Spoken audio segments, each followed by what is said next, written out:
So then I basically told my hairdresser, Godzilla, And what was the subject about? presidential candidate. You know something? That would actually work, because if Godzilla would go against anyone, Godzilla would just be... See, Godzilla doesn't build walls; he breaks walls. And we all know where Godzilla stands also. I mean, unlike certain other candidates that lie and stuff, Godzilla will just crush and destroy you. What? Look over there. Over where? The camera? We did it again, didn't we? We need to get a camera person to go behind the camera. Or a Barry, that would work too. We need a Barry. A Barry, indeed. Anyway, hello everybody out there and welcome back to another Dark Avenger comic book review. This is episode 353? Yeah, 353, probably. Yeah. So yeah, I actually did go to the hairdresser and my hairdresser does agree. Good God, Godzilla. Finally. After all that thing going on up there. Well, I didn't need the No long more hair wearing anymore. hats either. Yeah, I didn't need the long hair anymore, so. I know. Snip, snip. And cut. Exactly. Yep. So, we have a nice amount of books this week. However, 90% of the DC Comics we have, which is a fair amount of the physical pile, we already reviewed. Mike did Green Arrow. I did, I believe, 6 other books. So, Yep. yeah, a lot of the books we did review, and we will Plus still the talk other about books them. that were in that pile also. Right, yes, you did do 2 others. Yeah. So we will still discuss the books, obviously. We do want to still have a show. Obviously, we just won't be going as in-depth. If you'd like any in-depth reviews for any of the books that we're going to talk about here, you can go over to all of the solo reviews and check those out. As we're going through the books, obviously, we'll tell you which books we've done videos on, and then you can go check out the deeper, like, in-depth reviews. But we will, like I said, still talk about it here. And the books we are discussing in this episode were released on August 3rd, 2016, the first week of August. Mm-hmm. And we're starting... Summer is just speeding by, isn't it? Yeah, it's like we just saw the 4th of July fireworks and now we're already in August. Crazy stuff. Crazy stuff. So, the first 2 books are books that came out last week that I apparently missed from Archie and Boom. First one being Mighty Morphin Power Rangers Pink, issue number 2. This issue, we get to see the return of Zach and Trini as Power Rangers. Now, as you guys know, Zach and Trini and Jason left the team before Kimberly left the team.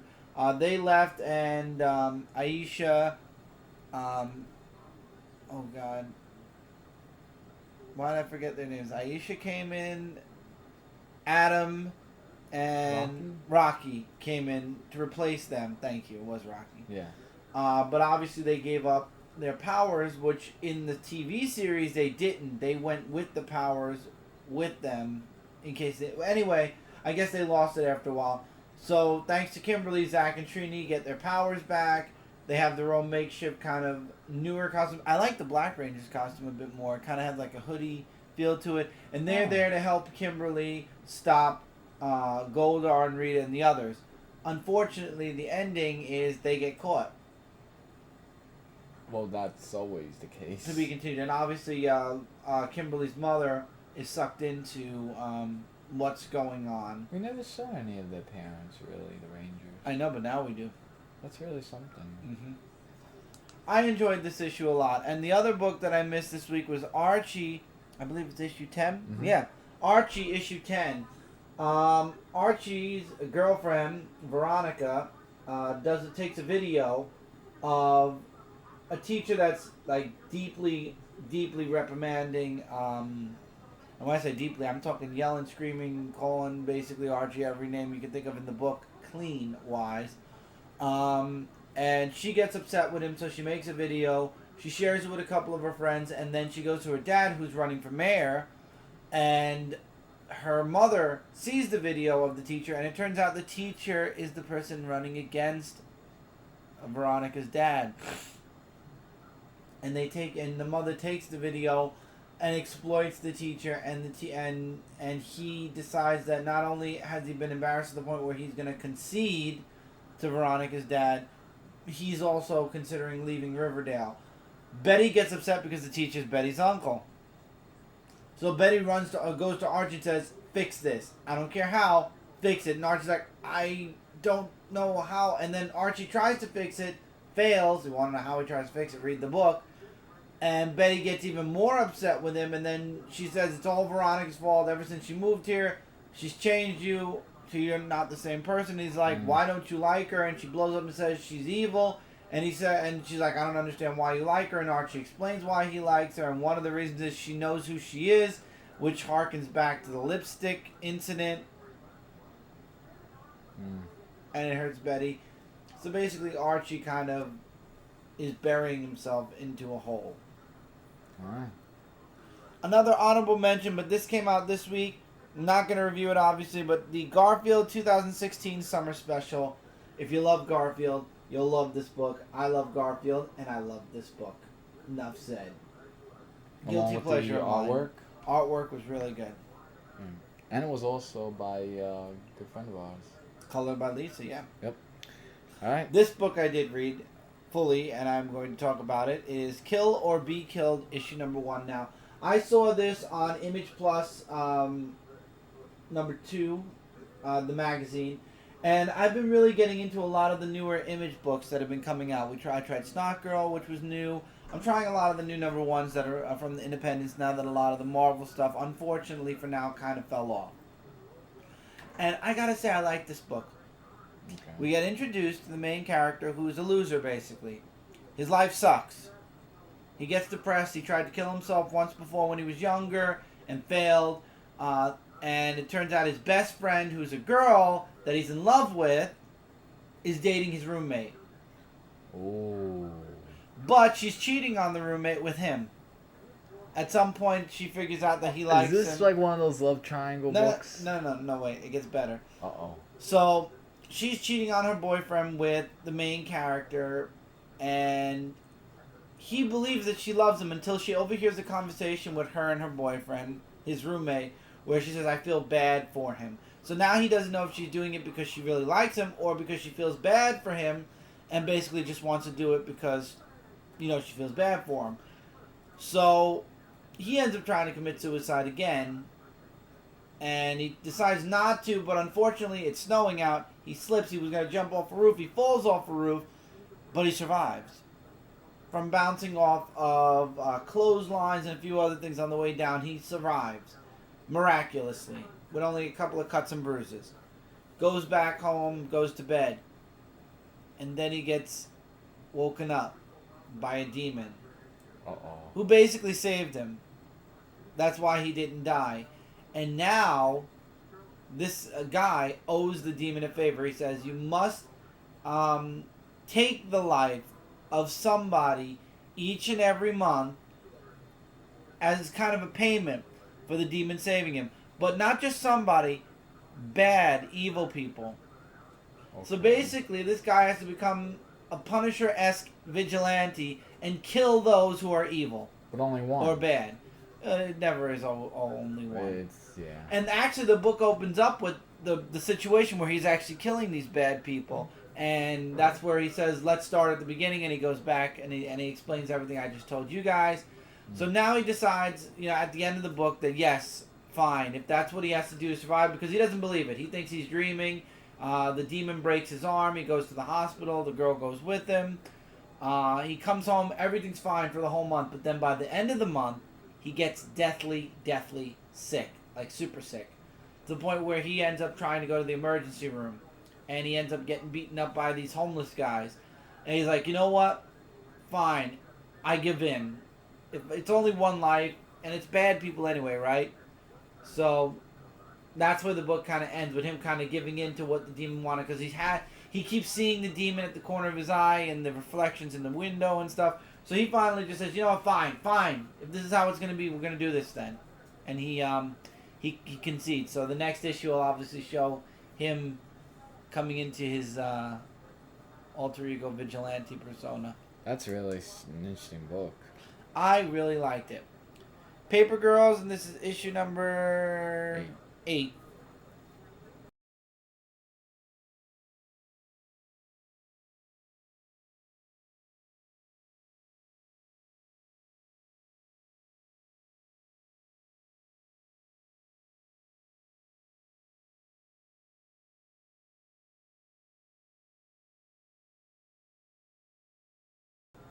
Oh. Well, that was weird. Yeah, sorry about that. Yeah, the camera froze a bit, but Paper Girls there, issue 8 again. Apologies if the camera froze, but yeah. Anyway, again, main characters at the mall with her older alter ego, not alter ego, her older self, and they're there looking for clues to why the mall is so important. And her other alter ego, which is the one that has the alien translator and everything, is trying to catch up with somebody at the mall as well.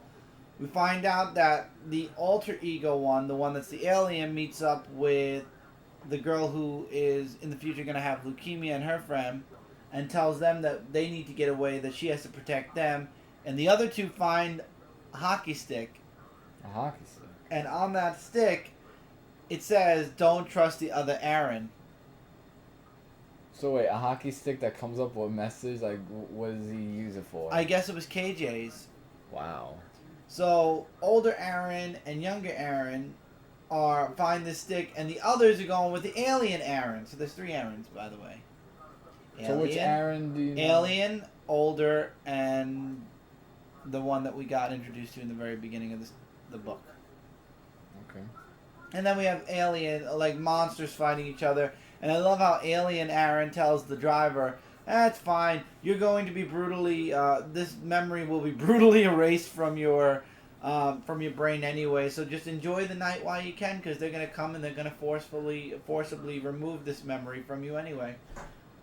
I love Paper Girls. I really do, and I'm really looking forward to seeing where this book goes. And obviously, Aaron saves the other 2 girls because they're being attacked by one of the monsters, or little bug-like monsters as well.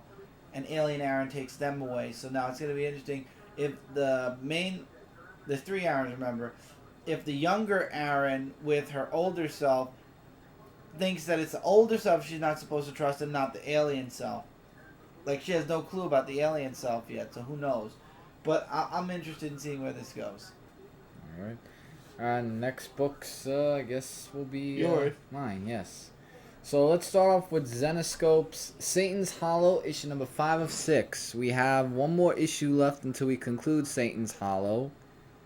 And basically what happens in this story is that from last issue, we saw that Sandra's husband, John, took this little kid, I believe his name was Kenny, into the Satan's Hollow. Now remember, John was possessed by the she-devil of the underworld, like saying, if you do this for me, you get all you desire. Like love and all this other stuff. And like I said, he was possessed. So they're doing an investigation of where to find the boy.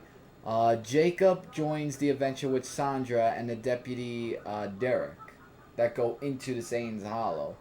And what Sandra goes through is like really like a massive amount of stuff of finding out what happened to her husband. And Derek doesn't get a good happy ending in the end because she finds out that Jacob was on their side the whole time. Right? Remember the hooded person? Yeah, that was Jacob. All this time. All that. And that's to be continued in the next issue. I don't want to give too much away, but it was really a mysterious book. This one I actually got into, or we could both do about. Evil Heroes, issue number 1. Yes. This is basically a dark, evil version of the Justice League. Yeah, basically. It's a happy, go-lucky world, and then all of a sudden, things start blowing up, and the cities get attacked, and it turns out it's Superman, I forget what their names are. Yeah, I forget what their real names are, but it's a Superman. It's the Flash and Superman evil version in Evil Heroes. Right. And then we get introduced to Anubis, who I believe is supposed to represent Shazam. We see the one that represents Wonder Woman. And Batman. We saw the Batman one in the group shot, and then we get to see one that's Aquaman. And basically, they're wreaking havoc all over the world. Death and destruction. But these 2 guys and a few other people realize what's going on, and they go to a bunker. They're headed towards a bunker. They knew this was coming, and they actually have a contingency plan for it. So if the heroes in this book are evil, if the Justice League-esque heroes are evil, obviously they're going to get a villain group together that are going to be the heroes. Basically, this world looks like flip-flop. Not to mention that there was a facility that this person went to that might be the key answer to all of this. Mm-hmm. So... This it's basically a crime syndicate. It's like a crime syndicate world, except for the fact that these guys aren't the evil doppelgangers of the Justice League. They're their own characters. And they want to take over the world, which is what their objective is for that. But I really enjoyed it also when I read it. Oh, I really did like this first issue. I'll stick around for the rest of the series. Oh, absolutely. Alright, 4001 AD War Mother, issue number 1. In this one, it talks about the queen of the land, which is named Anna. Now, Anna is the sort of War Mother. Well, War Mother is about is that she has to go on a quest to find out this medicine that could help out the people of her town. Now, if you remember in the Aliens movie, remember how in the Aliens movie, I believe was the second one, where Ridley finds this little girl, and then they go on and adventure each other, and then she comes with the "Come with me if you want to live." Well, Anna finds this little boy who was there, and when she takes him back to the town, the gate people said, no, we said bring everything back, not living. And the person that's living, he couldn't be accepted in there, so he's like saying, fine, if you won't accept me, then I'll just, go on my merry way. And then she meets up with, other group of people that accepted her. But it was really an interesting book. Like, there was just so much detail in the book, but it was really, in a good way, an awesome book. So I'll definitely recommend you pick that up as the first issue. Now I got two physical books, and they're both Michael's. This I reviewed on Comic Frontline, and that is Street Fighter X G.I. Joe issue number 6, the final issue conclusion of the Street Fighter X G.I. Joe series. I'm just going to show artwork in this book. I want to show the cover art, though. Now, in this one, we find out that Psycho Rufus is wreaking havoc with the Street Fighter and G.I. Joe characters. And when all this is going on, I just want to show the cover art, which is right over here. Amazing artwork, I must say that much. So Guile is asking Hawk and, oh god, what was her other name? Hawk and Scarlet of the strategy of how to defeat Rufus. So Guile gets a plan together to defeat Psycho Rufus, which is he's get defeated. And Destro gets away with Bison, who he wants to bring to Commander Cobra. Or Cobra Commander, I'm sorry. And then at the end we see Akuma at the end, so I'm guessing that there might be something, because you can't just leave it like that. Because, I'm sure Bison on going purpose, to, Cobra Command, I want to see how that goes, and now with Akuma in it, that's really something. Really definitely pick up all 6 issues trade paperback-wise. The Walking Dead issue number 157. Now, this is part 1 of 6 of the Whisperer War. Oh. Now, the reason for this Whisperer War that's happening, we found in the last issue that Negan cut the head off of the leader of the Whisperer. And the person who was in love with her, I can't remember what his name was. Alpha is her name. And they're saying that, because of this, they want to go after Negan because of when someone died there, they want their people to die as well. So it's kind of like what Negan's purpose was in the beginning when they met up with him. Rick doesn't seem to trust him, but he's like letting him live inside this little place that's not a cell, but he said that he still can't trust him. And then there's just a lot of other stuff that happens where they're saying Whispers, if they come, we have to be ready for that. Because you know that they're going to come after that whole Alpha thing, that she's dead.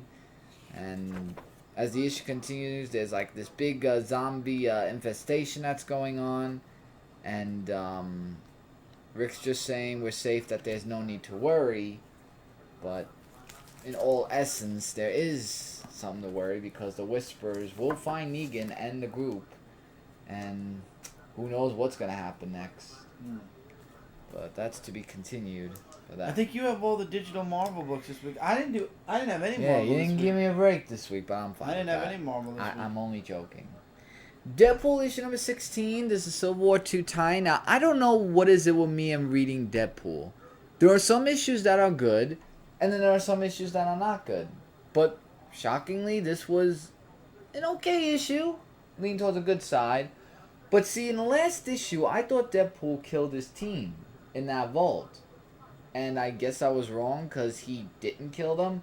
Apparently that the lock thing was hatched in, you know, because they were in the vault. It really talks about, that guy, the main character, something Bourne. Either Jacob Bourne or Jason Bourne or whatever Bourne name he was. The one that was impersonating Deadpool. Mm-hmm. He talks about why he impersonated Deadpool because he was doing a mission for someone's wife that got kidnapped. And then there's this whole big thing of him not killing people but trying to save them more than killing them. And the White House just didn't want to recognize what he did. Okay. Because of him being Deadpool. They thought that he killed a lot of people, but... That's really the basics. And then Madcap also makes an appearance, which might interfere in other issues after that. Silk issue number 11. This is where Silk finds out that one of her friends is actually dead from a long time ago. And they were very close together from childhood. We know a little bit about her anger management problem of why, just letting her know that she's not alone in the sort of thing, and she's trying to find out about her family still. About trying to find a family. Two of her friends find out her secret identity, but instead of rejecting it, they actually accept it, which is thus why saying you are not alone, and they go on this adventure with her about what's going on. So they find this portal that could lead to her family's thing because of the file, but where it leads to is to be continued. But it looks really intriguing. I'm really intrigued to find out what's on that other side of that passage door. Really awesome. And of course, my book of the week when it comes out, Spidey issue number 9. This book, I don't know what it is about this book that makes it book of the week. It's just really amazing. It talks about how Kraven the Hunter appears in this comic book. And he goes to the Daily Bugle. And it's Peter's Aunt May's birthday. Or Aunt May, however they say it in the Spider-Man universe. And he wants to get something for his aunt, but he doesn't have enough money because he's taking shots of Spider-Man. And he's saying, Jonah, get me better shots of Spider-Man, I'll give you better pay, I'm not going to pay you for garbage and all this and that. So basically, it's his encounter with Kraven the Hunter that he meets up with that wants to, I guess, kill Spider-Man. Because he respects Peter Parker, but he doesn't know who he is under the mask. So his secret identity is safe. But the ending, I'm just going to skip the whole thing to get to the ending. The ending part where he actually found what to give to his Aunt May. And that picture was him, his Aunt May, and Uncle Ben in a tent in a fortress the first night he was there. I don't know what it was about that, but that just touched me in more ways than one. Because just seeing that was just, wow. The feeling, you could feel how she felt looking at that picture. That is the greatest gift among 1,000 words. Awesome. It's book of the week. The only other physical Marvel book.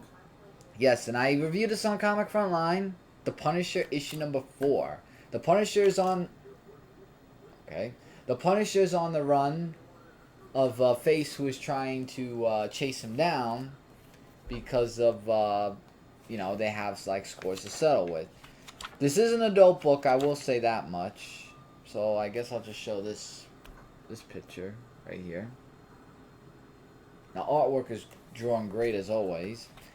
And not only is Face after him, but the DEA is also there. We get a little bit of Olaf with... going to the hospital saying that, Face is reckless and it's just going to relieve Frank Castle to you and he'll kill you anyway. And the Punisher finds his way out of the little girl back, but the DEA Agent Ortiz is going crazy because of what happened to Henderson, which you could find out why I said in the review. And I think that she's going to go crazy when she's saying nothing is alright. Is the Punisher even in this book? Yeah, he is. He was right here. Okay, couple he was pages. Mostly... Oh, there he is. That's because I'm skipping around. That's why you didn't see it. But no, the Punisher's in it. And he's doing what he does, which is punish things. But I really enjoyed this issue. We're now in DC Comics. Okay. 2 weeks ago, reviewed this on Comic Frontline. Green Arrow, issue number 4. 2 weeks ago? Yeah. Wasn't it a week ago? Or a week ago. Oh, I'm sorry. Yeah, a week ago. I'm thinking, wow. I'm good with months, guys. Bear with me. It is late in the morning. So, basically, Green Arrow is on a run of the officers in Shadow who are going after him. He meets up with good old John Diggle, who is actually, against him and everything. Black Canary gets kidnapped by Emma, or Emmy, I think. Miko, however you say her name. I can't even remember because I'm just skipping around because I want to show you guys some artwork. The John Diggle and Green Arrow scene, along with amazing artwork. I really enjoyed this artwork each and every time. They work together on the Ninth Circle, which is what their main objective is going up against. Henry V joins in the action with them to help them out.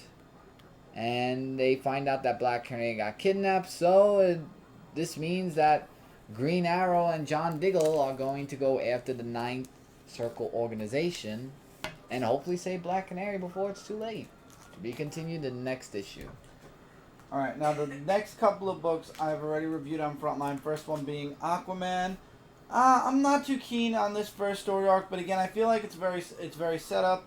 Aquaman voluntarily gets arrested. Mira's pissed off about it. We get to see Tula again, which I guess we could see Tula.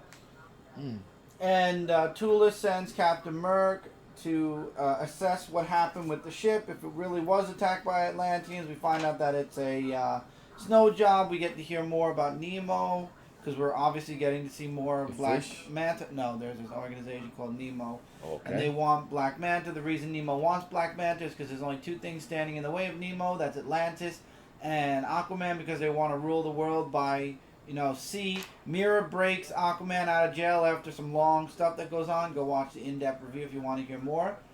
And Aquaman, because he's already been broken out anyway, decides, you know what, you're lucky I love you, Mira. Let's go save Atlantis, because he's needed outside. She admires what he's doing, being a prisoner voluntarily, but he's needed to be Aquaman right now, not a prisoner. Green Lanterns. I'm digging this first story arc so much because this is the beginning of Simon and Jessica's teamwork, them together. So Jessica gets infected with the rage. She fights Simon. We learn more about Simon, actually, and here we learn a lot with the Guardian. The Guardian actually drops some stuff about there being... someone's been messing with time and space, which again connects Green Lanterns to, as they are, connected to the cosmos, time and space and whatnot. We get the confirmation in Green Lantern as well that something's going on with the DC Universe because somebody, and this connects to Dr. Manhattan, or our prediction of Dr. Manhattan, is messing with time and space. Simon tries to reach through to Jessica. He does save Jessica, but Jessica has him pegged really well as well.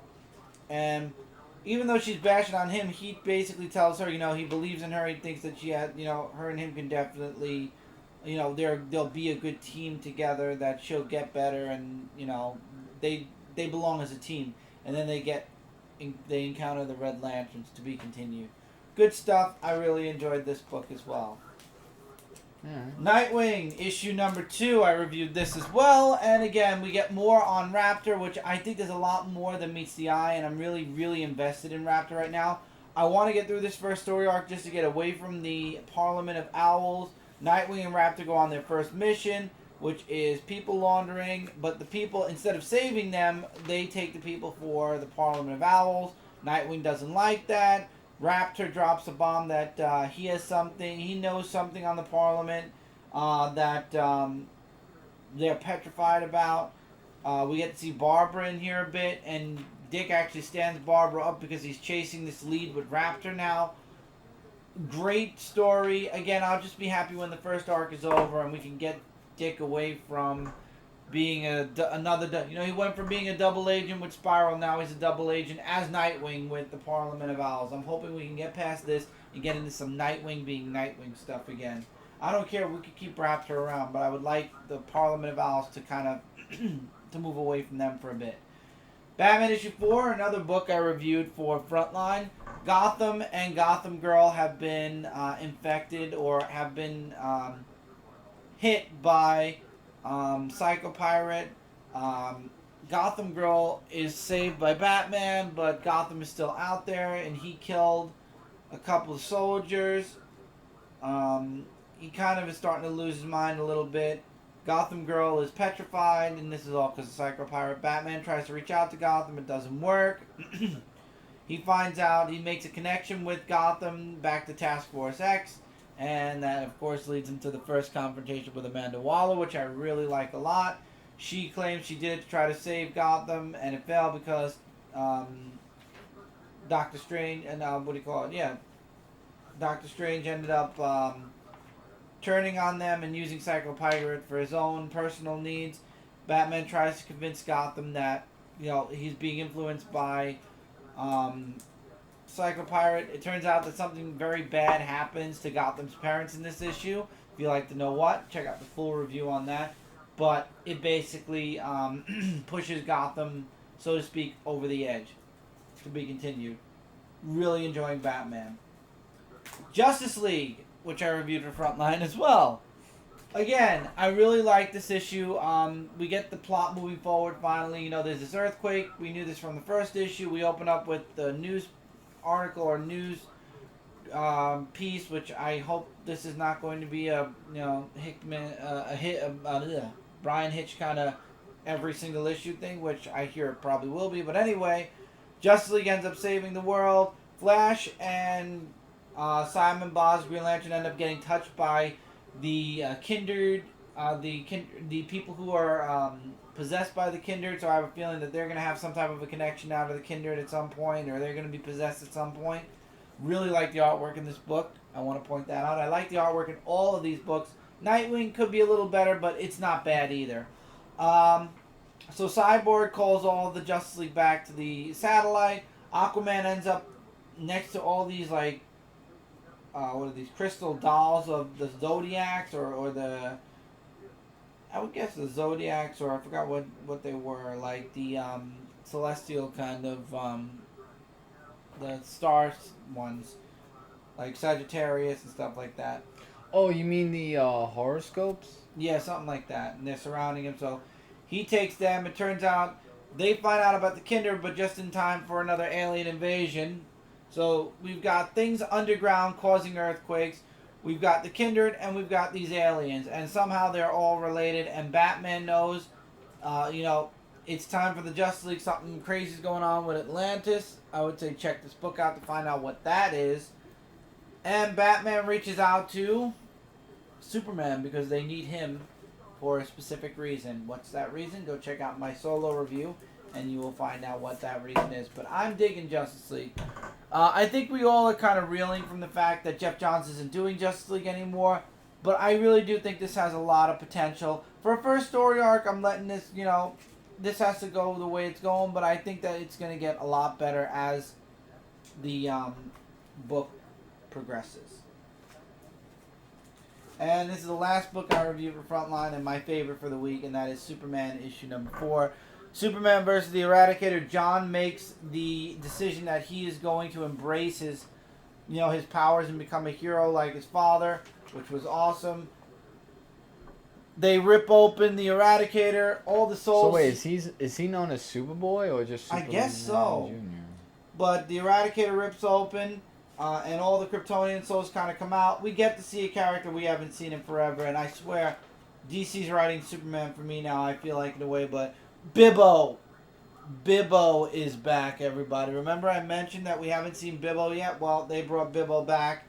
And I love how the Ace of Clubs kind of played a huge role in this story. Superman actually starts to lose himself. And, of course, as always, Jonathan Kent is right there to put Superman right back in line. I love it. And hopefully when Rebirth is done and we go 2 years into the future and this event happens and hopefully it fixes the DC Universe, I hope the one thing it fixes that hasn't been fixed with Superman yet is the fact that his parents were alive. Now, they did kill Jonathan Kent before the New 52, and that was around the same time Smallville killed Jonathan Kent, and also around the same time that Superman Returns happened. Smallville with Jonathan Kent. Yeah, in the comics, Jonathan Kent died a year after Jonathan Kent died on Smallville. Oh, doesn't really sound like Hopefully they'll undo that.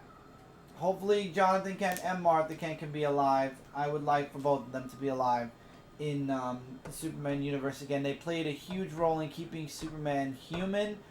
They were the human side of Superman. And I feel like at the moment DC did it because A, you had the Superman Returns movie, which only Martha was alive. And you, again, B, had Smallville where Jonathan Kent was killed. So people watching TV and the movies are going to come into the comics, so they figure they make it look more. I think it'd be perfect time to put Jonathan Kent back in the books. I know that they killed Jonathan yet again in Man of Steel, but that's the movie universe, that's the cinematic universe. In the comic universe, you don't have to follow exactly what the cinematic universe is doing. So now Michael, I gave Michael another #1 this week, and that's because I feel this book is very close to DeadPool, and I wonder if he agrees. So, kinda. This is Harley Quinn issue #1. And we're going to be getting all of our books up until November for these books and for the first month's books. But I honestly haven't seen anything I don't like yet. Well, it's basically just her and, Poison Ivy, just hanging out with each other at first. And then there's, the whole thing where Harley Quinn is, in Coney Island. Coney Island, doing her thing. And we get a little bit of a origin story about how she met with Joker and how the Joker wanted Harley Quinn to be just like him, throwing in a toxic waste. And she's in a circus thing, doing entertainment. And she kind of does remind me of DeadPool a little bit. I like that character. That looks a bit like Deadpool. The Tool. I don't know if there's a name for him, actually. Yeah, because, a real name, I think, Hammerhead, maybe, or something, but anyway, so there's, this alien that comes to Earth, and then there's these people who eat the meat that's from the cows, and they get infected based on the alien, they become zombies. Not really zombies, more or less, they're kind of, possessed in this case. Possessed, but there's, this whole big apocalypse that they say happened, where it's Harley Quinn and these other two people who actually join in on the fight, and they don't want to hurt them, but the guy is saying with the sword, saying we have no choice, we have to try to find a way, and Harley Quinn agrees. Now see, Harley Quinn, what I like about her character is that she wants to do what she does, but when she hears something else, she agrees with them. Mm-hmm. Thinking it's an okay option. So that's what I, see that's interesting about this character. So then the sword guy gets catapulted into somewhere, and we don't know where until the next issue. Because apparently he has the cure or something, right? He's carrying the cure? Yeah, there's a first aid kit that, I want to just see what it was, basically. It's basically, to help out with this whole thing. The emergency stuff with the zombies. So basically he's trying to find a cure about how to cure the zombie-like creatures or whatever they are. It's an apocalypse thing. So all on that meet with the alien thing, they turn into these. I know I'm going to hear it on the Frontline Live thing because that'll be something. Yeah. So, Suicide Squad Rebirth one-shot. What a perfect way to end the show this week, because Suicide Squad just came out on in the movies. Also, don't forget, you guys, you can get the Harley Quinn and the Suicide Squad freebie at your local comic shop. I enjoyed this first issue. It has Amanda Waller, first of all, getting chewed out by the president at the beginning of the issue about Suicide Squad and saying that this is no more, you need to disband the Suicide Squad. She says Task Force X is needed, but she has somebody she wants to lead the group that the president will be less weary about Task Force X, and that's Rick Flag. And we get Rick Flag's backstory. We find out he's in jail. We find out why he's in jail, because Amanda Waller goes to him. She explains to him about Suicide Squad. The squad is on a mission at this very moment. and she's trying to convince Rick Flag that he should leave. You know, that she's offering him the chance of a lifetime to finally lead a team. You know, instead of sitting in jail, being upset that his friends are dead. Because apparently he said no to do a mission because he knew he'd get killed, and his friends didn't. They chose to do the mission. They died, and Rick lived, and now he's a prisoner because he didn't listen to orders. But in the end, Amanda Waller kind of reaches into him. She finally reaches to him, and he decides fine, and he goes to lead the Suicide Squad. So basically, this one shot is all about Rick Flag being brought into the Suicide Squad. It gives you an idea of the Suicide Squad members, and you know, at least an idea of what they do. If you haven't read Suicide Squad before, they're on a mission, like I said. They have to save this guy who has this bomb that can take away heroes' superpowers, and he also has a genome that can give people superpowers. He gets taken away by the enemy. They end up stealing the bomb from him, but at the same time, they end up killing him because it's one of those missions where if they can't extract him, they have to kill him so that they can't get the information out of him, the enemy. Gotcha. So and then Rick Flag shows up, like I said, at the very end, and he kind of saves them and he brings them home. I'm looking forward to the first official issue of Suicide Squad. Really good stuff. I really I liked Suicide Squad. I didn't know if I would, and I really did this week. So I'm looking forward to the very first issue of the series, which I believe comes out in a week or in about 2 weeks. Yeah. So I'm looking forward to it. And with that, that's it for this review, guys. So as always, in the comments below, feel free to let us know what you guys thought about any of the books we talked about here, books we didn't talk about here. Your thoughts, agree, disagree, like, dislike. We love to hear you guys. So let us know what you thought about the books you read this week in the comments below. I'm looking forward to seeing what Pete had to say about his books, Peter Barker, because we always have a really great exchange each and every week in the comments. Hopefully I'll have a great exchange with some of you guys as well about your favorite, least favorite, and books in general that you've read this week. Yep. As always, we are Comic Frontline. We are your #1 source for comic-related news, reviews, and a whole bunch more. If you haven't subscribed to the YouTube channel yet, hopefully you will. We got tons of videos, at least one a day coming out each and every day. So if you're subbed to us, we're in your sub box. You won't miss out on a single video. Also, don't forget to check out comicfrontline.com for even more Comic Frontline goodness. Like Mike mentioned, the live show is every Tuesday at 10 o'clock-ish Eastern Standard Time. If you're around on Tuesday night and would like to hear a panel of us guys and gals talking on Comic Frontline about comics, news, and our top 5, pop in and say hi. On my channel, for now, because it is moving to Comic Frontline very soon, but until it hits episode 100 on my channel, I do a show called Dark Avenger Live, and on that show, it's more open discussion, where we come on and we talk with you guys in the comments. So if you'd like to come on Dark Avenger Live and talk, well, not on the show, but if you'd like to come on in the comments and talk about comics, you guys are more than welcome to. It's on Friday nights at 9:05 p.m. Eastern Standard Time. Come on, let's talk comics, anime, toys, movies, news, yada yada, whatever we can, and we will talk about. And then at the end, we usually have a post show where Mike will play a video game, which we normally fall to one, but it could go to another at some point. So till next week, everybody, take care, keep reading, keep collecting, and we'll see you guys really soon in the next video. Later, everybody.